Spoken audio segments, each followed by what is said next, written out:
One doesn't have to spend much time on the internet, especially online platforms like YouTube, to note that there is a distinct disdain for traditional sources of knowledge creation and intellectuals. Academics and professors, professionally trained and peer-reviewed representatives of institutional knowledge, are passed over in favor of the common sense gurus and heterodox renegade academics selling the secrets of academia. Though different in their methods and origins, their message is traditionally the same. Academia is corrupted by woke ideology. Professors sell indoctrination and bad science to unsuspecting youths, and the only thing you can trust is your own common sense critical thinking skills. And you can verify and trust these renegade academics are not just selling you snake oil ideology because their critical thinking statements match up with your own logic and critical thinking. And you are not wrong or uninformed.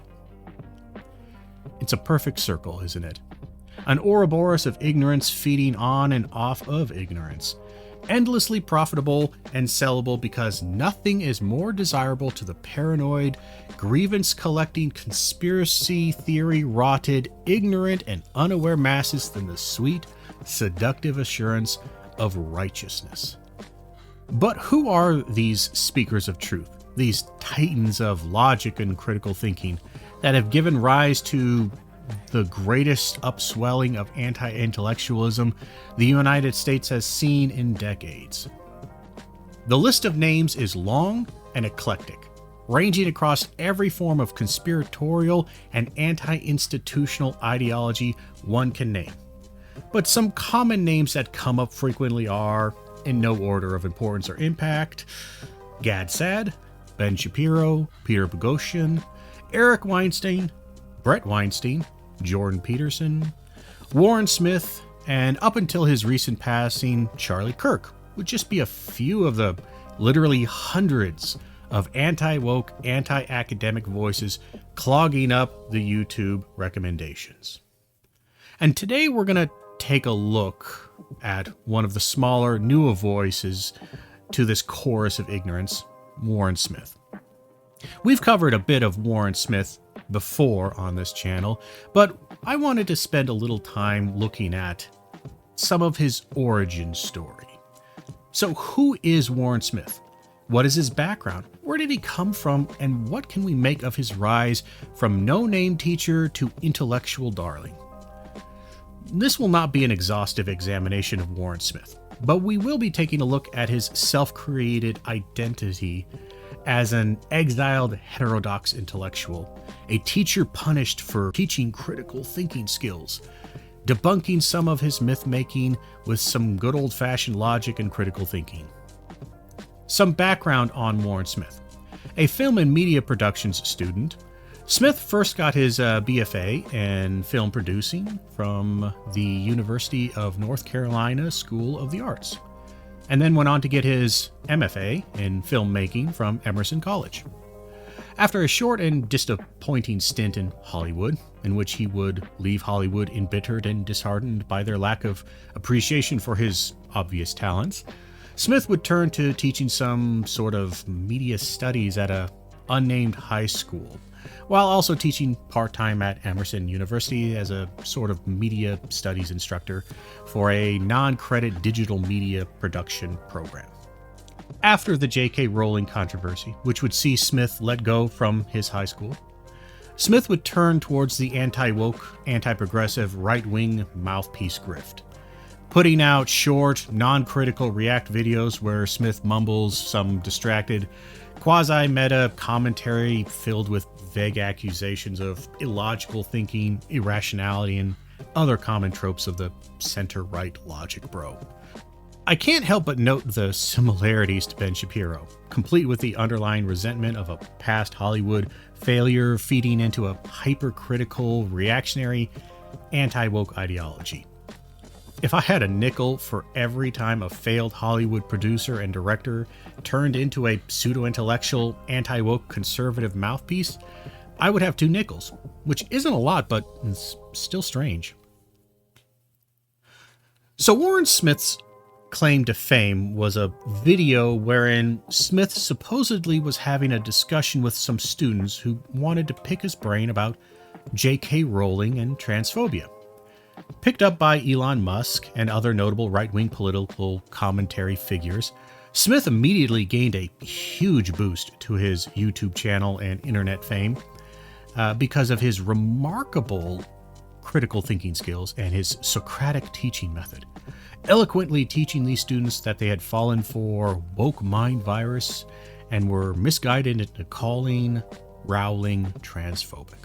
This received tons of views and got Smith a nice little interview on Piers Morgan's show, where Smith played the humble and dutiful intellectual, one hard put upon by the strains of trying to maintain truth and logic against a corrupt system, pushing crazy theories on the unsuspecting youth. But Smith, an admirer of Jordan Peterson, must follow the traditional archetypical hero's journey. And as with all good ancient mythos, the ones people like Peterson worship for their ability to touch upon the universal archetypical constructs that guides us to the higher beings and may be, in fact, manifestations of God, or perhaps the attendance to them is the manifestation of God. Peterson's pretty unclear on this and a great many other things. Anyway, Smith must tragically be brought low by an evil dragon devil that, of course, comes from institutional powers. Smith, in a dramatic retelling video, states how he was let go, fired, cast out from his teaching position.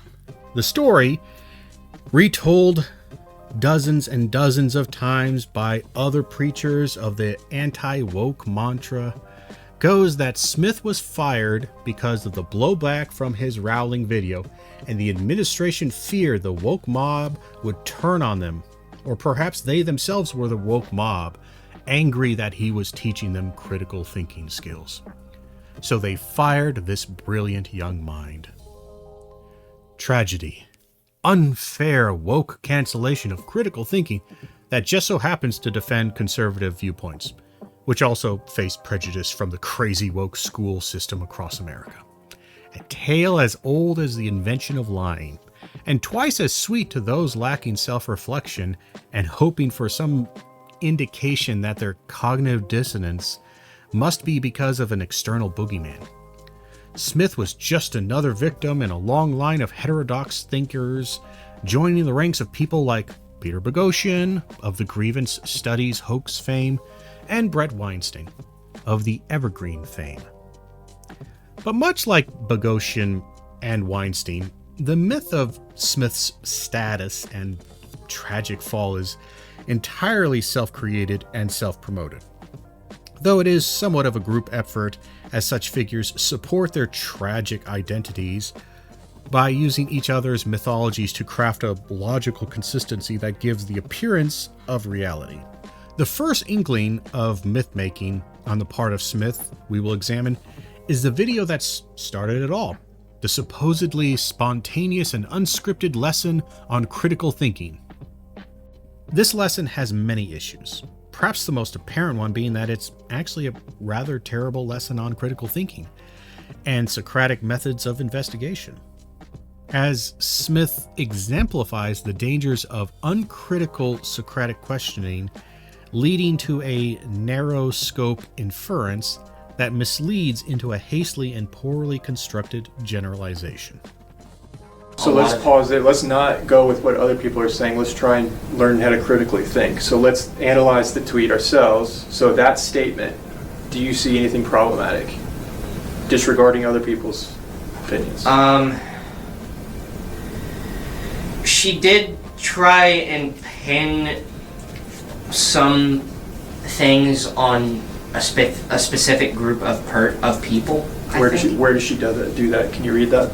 But force women out of their jobs for stating that sex is real. So when I hear that, I'm interpreting that as meaning if a woman says that, saying that there is a difference between men and female and then being attacked as transphobic, I think that's what she's saying by attacking someone for stating that sex is real? That is exactly what she's saying. Is that transphobic to you?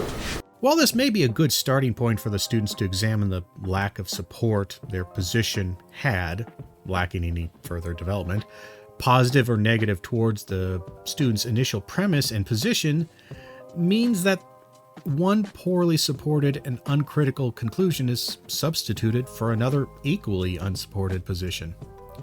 The student's argumentative support, an appeal to consensus or popular support for a position, is weak. But Smith's cherry-picked quote analysis and narrow inference offers a potentially even worse logic, as he simply ignores the potential of external contextualization and critical thinking beyond the single quote. Good critical thought examines both positive and negative potentialities in terms of one's own argument and premise, and is open to being wrong. The students are shown that they lack logical support for their argument. That is good. Yet, they are given no direction on how to either strengthen their argument or develop a new argument, which results in them simply adopting uncritically another perspective. We can debate about whether or not no logic is better, equal, or worse than flawed or shallow logic another time, but suffice to say, this is not a strong showing.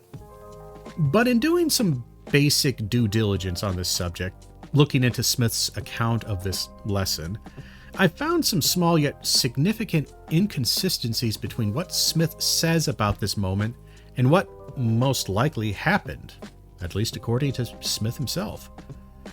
I would like to note that while these differences may seem insignificant initially, I would remind everyone that these differences are critical to the emotional and moral reception of the narrative.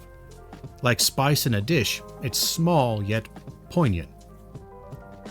So, Smith has sold this story, implicitly if not always explicitly, as a spontaneous moment where students, curious to hear the opinion of their trusted teacher, came to Smith with a question, and Smith, ever the generous and magnanimous educator, obliged their interest with a sort of intellectual analysis of their argument, recording and posting this to his personal YouTube account for posterity. Just another moment of during office hours or in between classes where teachers and students go to interact in a truly intellectual manner. Something I and other instructors of all levels actually love to see. Others repeated this story ad nauseum, hailing this moment as a gold standard in critical thinking skills and teacher excellence. And Smith has done little to correct or change this narrative. Just one problem. It's not really accurate. Smith actually revealed the real events that led up to this spontaneous moment during an interview with Jordan Peterson. Smith tells a slightly different story here, one which he has consistently been far more cagey and vague about in other arenas. But to answer your question about how this video came about, so they asked me to do a news broadcast. We're not equipped to do that, but we tried anyways. And they're like, we want this kid to be the person on camera and just go through, this is what happened in the school this week. So we go in the room, we go to set it up, and he's getting stage fright, camera shy. He's just, and I think it's very important in teaching to lead by example. So let's just do a warm up. I'll sit on camera. You operate it. Let's just have a conversation. Treat it like a podcast real quick. Let's do like a 5-minute warm up. Just ask me something that that would interest you. Okay. He hits record. All right. So how have your views on J.K. Rowling changed given her bigoted opinions? Or how have your views on Harry Potter changed given J.K. Rowling's bigoted opinion? As he tells it, Smith and his friend and fellow instructor Vlad Stoescu, a music composer Smith worked with on some of his fictional film projects, were tasked with creating some sort of news broadcast thing for the school involving some of the students. However, the student, or students, according to Smith, got stage fright and were struggling with presentation. So Smith, kind of bizarrely, thought that he could ease their nerves by staging a mock podcast-style interview where Smith would be the subject of focus, and the students, off camera, would pick a conversation topic they wanted to discuss. They then, randomly and without provocation or guidance from Smith, chose the Rowling topic.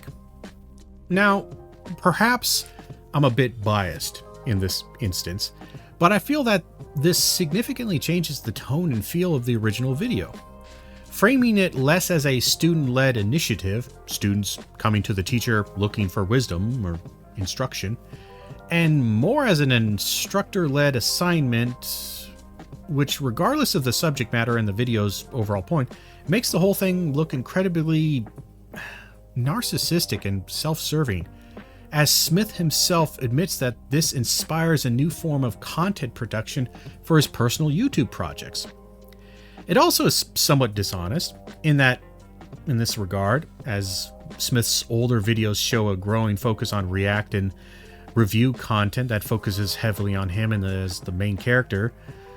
But Smith certainly uses this video as a model for his future content, which itself is problematic and will be analyzed later.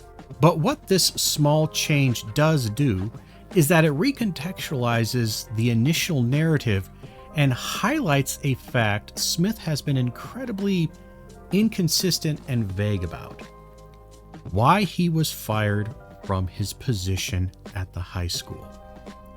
The general myth, narrative, story that's been sold amongst anti-intellectuals and anti-woke internet spheres, one which Smith has done very little to correct, is that Smith was fired after the school either received pushback from a woke mob, or the school administration itself was the woke mob and responded negatively to Smith's logical defense of Rowling's accusations of transphobia.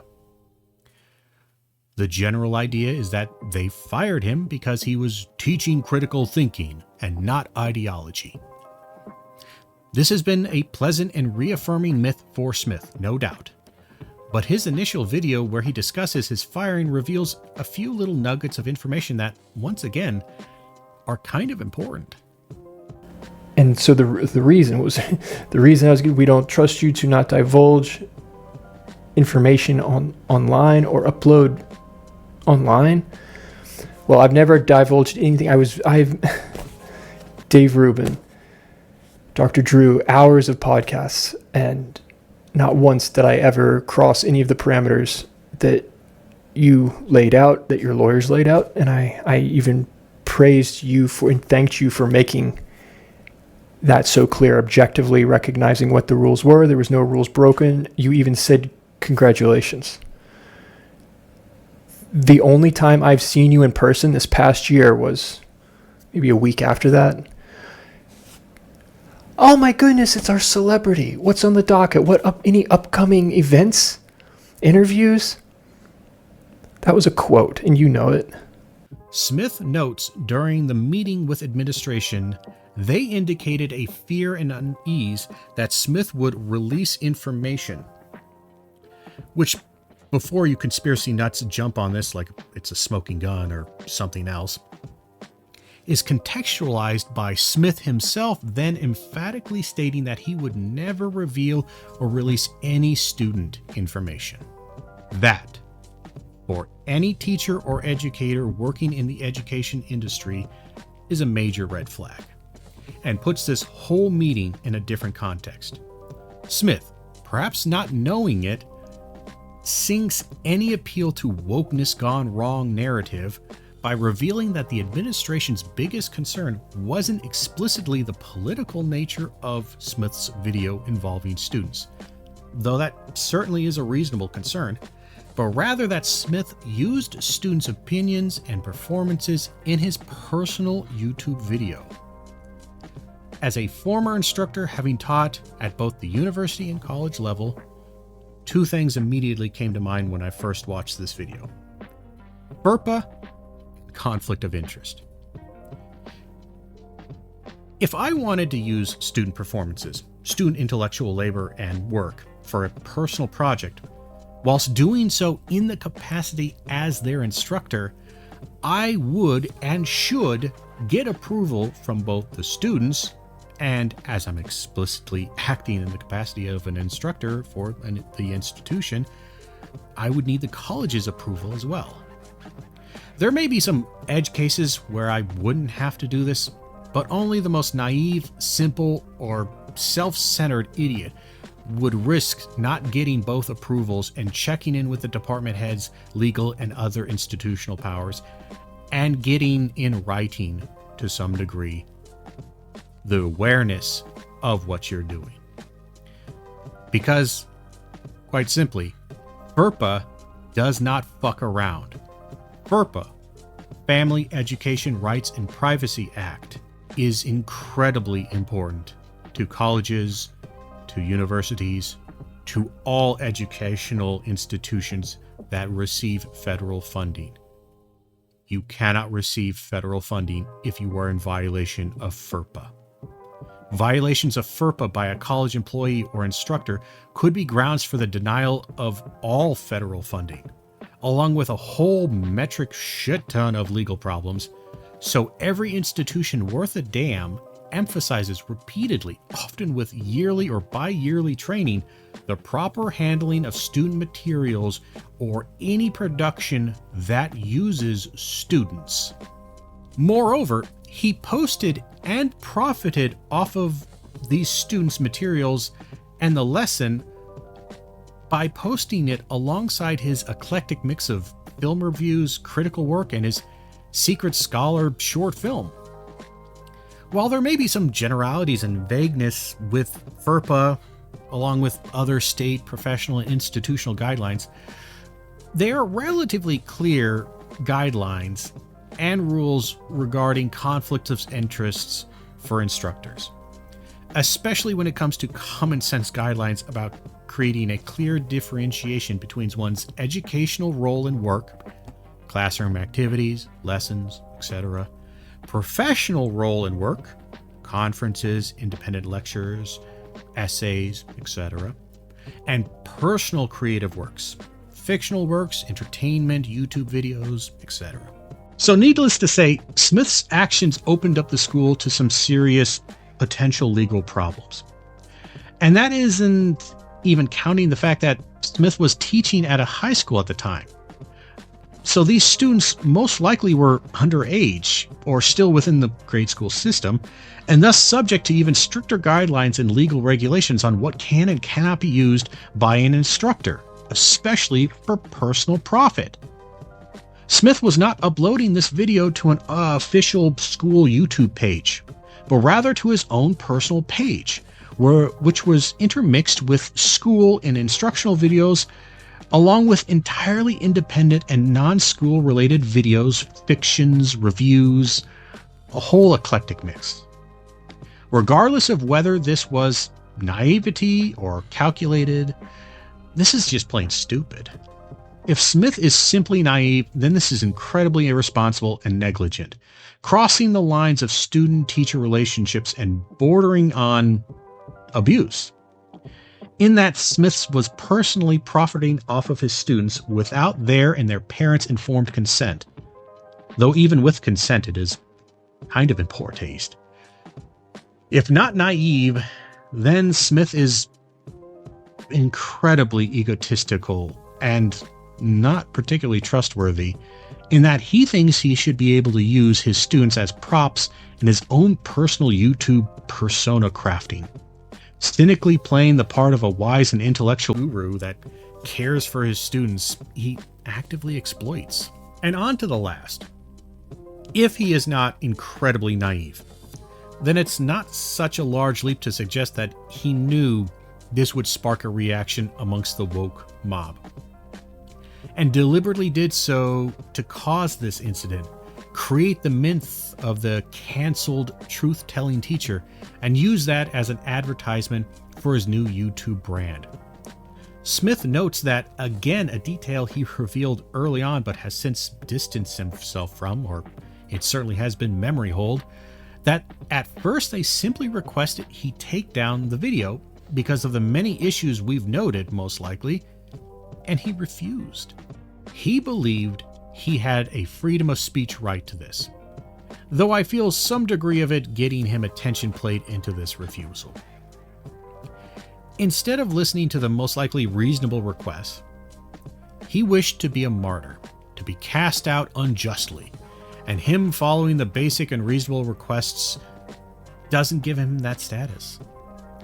Something that is quite common when one digs into the details of many of these heterodox intellectuals is that their myth of being cast out, of the extreme response, is often overblown or, quite frankly, not true.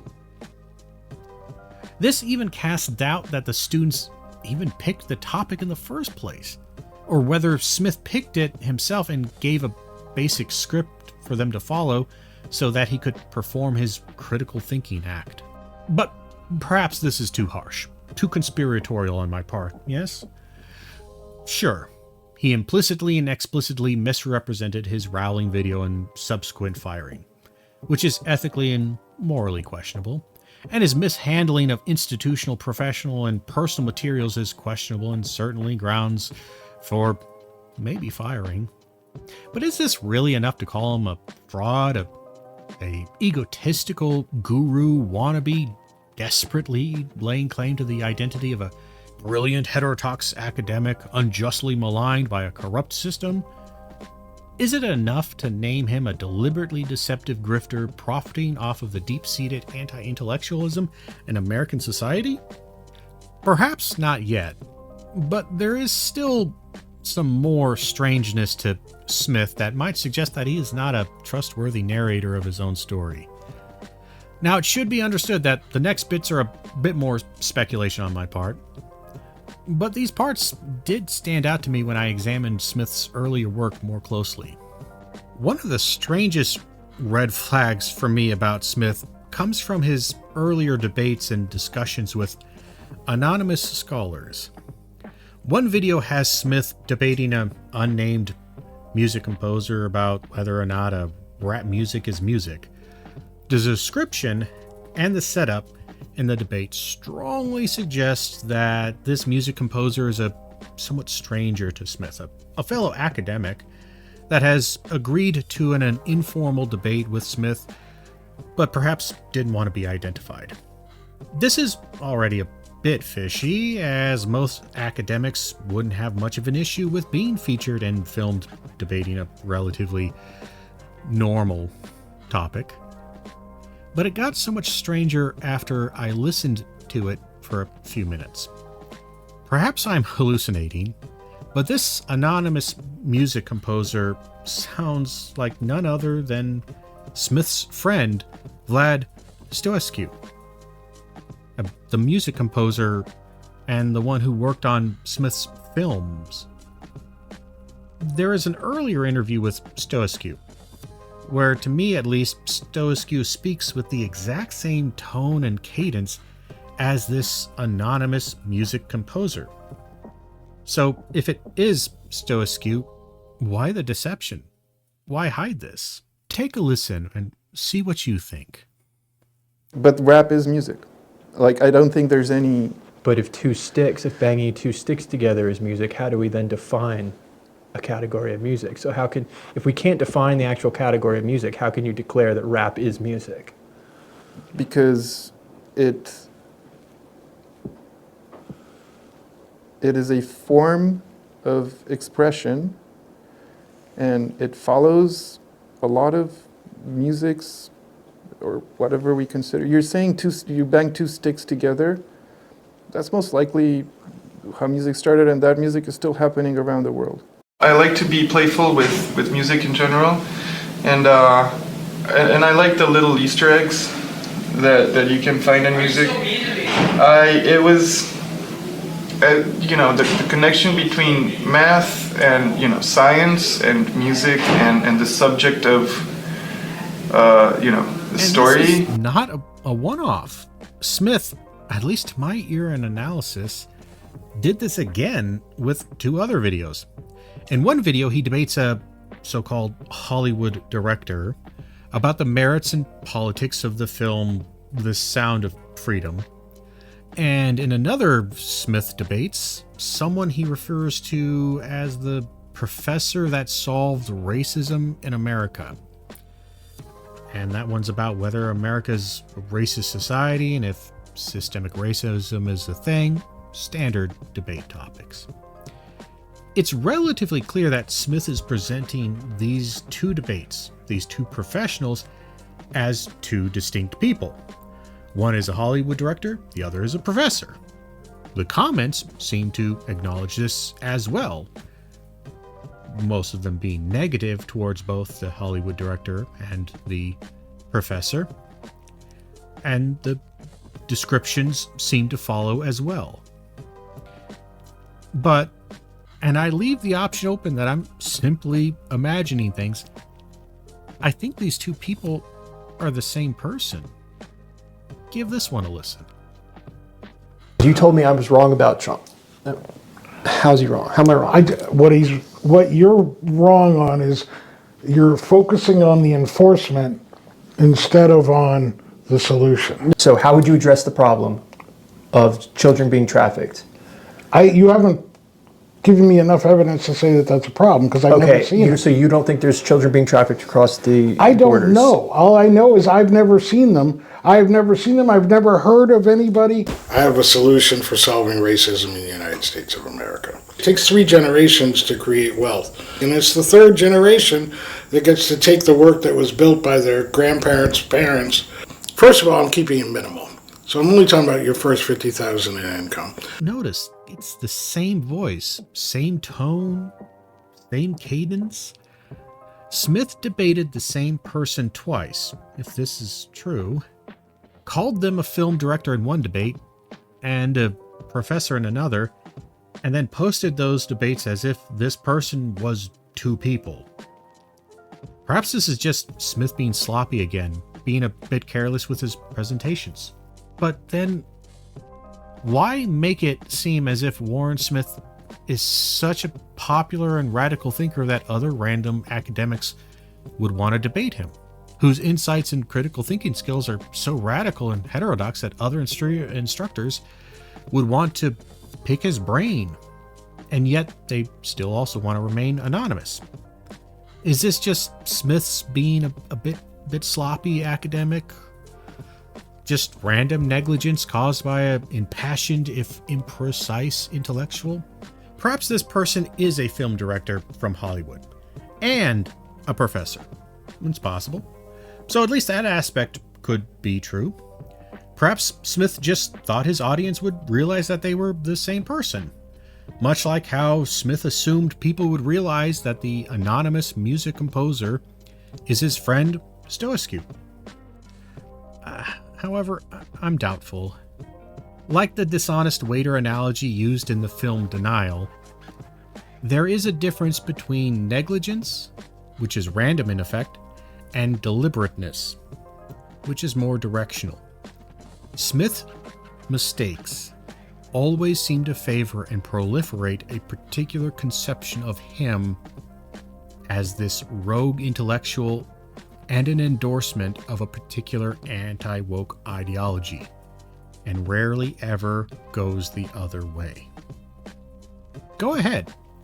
Scroll through his videos and count how many times a conservative or anti-woke argument is critiqued, or a conservative or anti-woke debater is destroyed.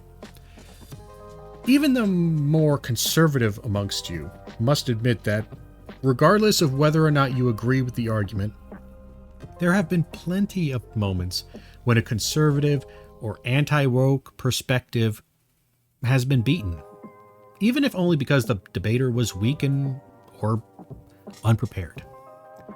Or even moments when conservative voices, so wrapped up in their own ego and ideology, spin a poorly thought out and irrational narrative that is simply wrong. And Smith claims to want to examine the narratives that guide our thinking.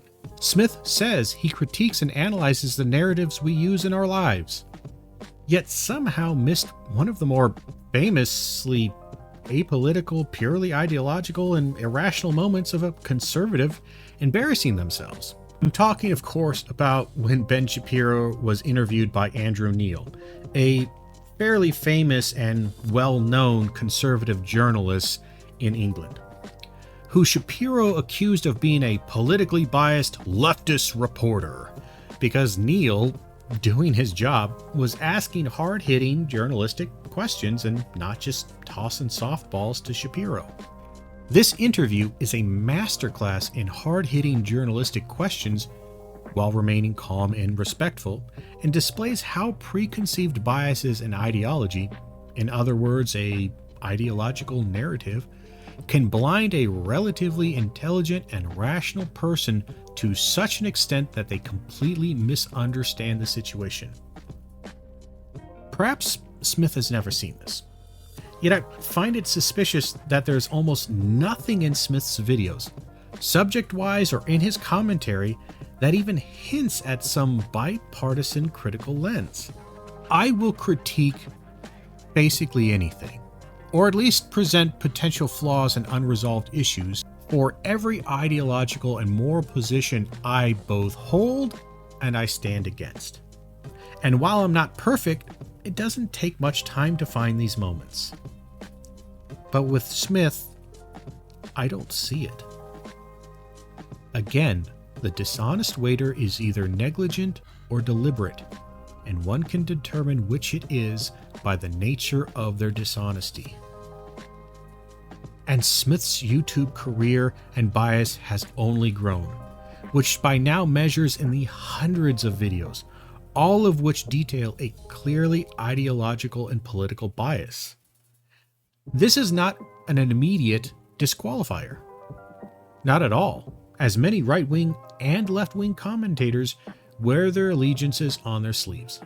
But Smith is different, in that he, like Peter Boghossian and other ex-academics, frequently appeals to some sort of neutral, politically unbiased, logical, critical thinking position as a means to present the image of trustworthy, unbiased perspectives.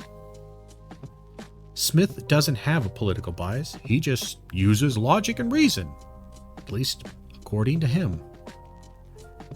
This plays well to an audience boiling over with an ignorant resentment towards the strange uncertainty academic studies typically brings, and desperately addicted to validation that they are correct, normal, righteous, and true, and everything that sounds strange or questions their values is obviously wrong. However, to those who've spent any time having to really deal with the complexities and ideological problems of our world, including the moralities and logics that come with them, Smith's lopsided content screams consumer-orientated content. Smith feeds off of the adulation and adoration the masses send to him whenever he showcases some random conservative or libertarian, quote-unquote, destroying liberals with logic and reason. Now, all of this is relatively small potatoes on the surface. I know the responses this will inspire, even if you take the evidence in good faith and assume some truth. Smith probably fudged a few details here, maybe misrepresented some stuff there, and maybe he was a bit too focused on his own personal aggrandizement. But does that really make him a pseudo-intellectual? My response is simple. On the surface, with just these few notes, no, not quite. It shows him to be a sloppy, naive, irresponsible, and overall poor educator and academic, one with equally flawed moral and ethical instincts. It is messy in all the wrong ways which just so happen to fall into neat and well-tread archetype of rogue intellectual cast out from the priesthood and preaching the truth. Smith's early career bears all the hallmarks of, I'm sorry to say, a middling talent. Not very special. Someone who is resentful at their inability to advance towards what they think they deserve, and seeing the profit controversy and contrarianism brings to right-wing circles, set about to produce the conditions by which they would be martyred and which they could then ascend as a prophet for these masses. I don't think he's a bad person. Not necessarily. But I do think he's not being honest. Not sure about that at this point. But certainly even back then, I think he was looking for something. He was looking for something to make him stand out amongst the crowd. He wanted something edgy, something volatile, something that would catch the attention of people and really resonate with the current consumer desire. And what was resonating back then, and is still resonating now, is anti-woke content. Content that challenges the orthodoxy of liberal progressive values. I don't know if this 100% makes him a fraud now. I don't know. I haven't looked at enough of his content. But what I do know, what I simply wanted to do with this video, is simply look at the origin story. Just a couple of snippets of it. Not a deep dive. As I said, this isn't exhaustive. I'm not looking at everything. But I did look at a couple of those earlier things, especially that earlier video. And I do feel that by not making these details, these small little tidbits, known, by glossing over them, by conveniently forgetting them, Smith, along with his supporters, has created an image of what happened, of reality that simply isn't true. If you want more of this, or want me to examine another intellectual figure, let me know. I imagine this will not be the last time I deal with Warren Smith, but in the meantime, there are so many other figures of questionable repute that need some critical awareness brought to bear. If you liked what you saw and you want to support me, consider giving a like, a follow, subscribe, all those buzzwords. Thank you all for being here. Thank you for hanging out. And until next time, and as always, I hope you have a good one.